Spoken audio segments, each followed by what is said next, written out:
সবাইকে শুভ সন্ধ্যা।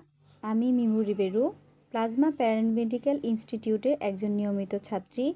আমার registration number 1299 এবং আমার রোল নাম্বার 1499। ধন্যবাদ জানাই ডাক্তার SMS অরঙ্গজাব স্যারকে আমাদের কিছু বলার সুযোগ করে দেওয়ার জন্যে। আজকে আমি ব্লাড কাকে বলে, ব্লাডের কম্পোজিশন এবং ব্লাডের কাজ সম্পর্কে আপনাদের সাথে আলোচনা করব। ব্লাড কাকে বলে? Blood is a specialized fluid connective tissue composed of plasma and blood vessels which calculates those a closed system of vessels. অর্থাৎ রক্ত হলো এক ধরনের যোজন কলা যেটা প্লাজমা বা রক্তরস, ব্লাড সেল বা রক্তকণিকা দিয়ে গঠিত।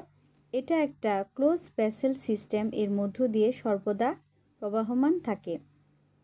ব্লাডের কম্পোজিশন। ব্লাডকে দুই ভাগে ভাগ করা হয়েছে, ব্লাড সেল এবং প্লাজমা। ব্লাড সেলকে তিন ভাগে ভাগ করা হয়েছে, এরিথ্রোসাইট, লিউকোসাইট এবং থ্রোম্বোসাইট।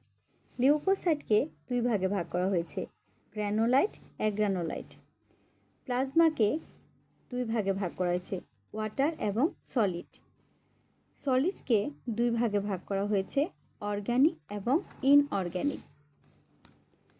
এবার আমি ব্লাডের ফাংশন সম্পর্কে আপনাদের সাথে আলোচনা করব। প্রতিটা কোষে অক্সিজেন ও কার্বন ডাই অক্সাইড পরিবহন করে।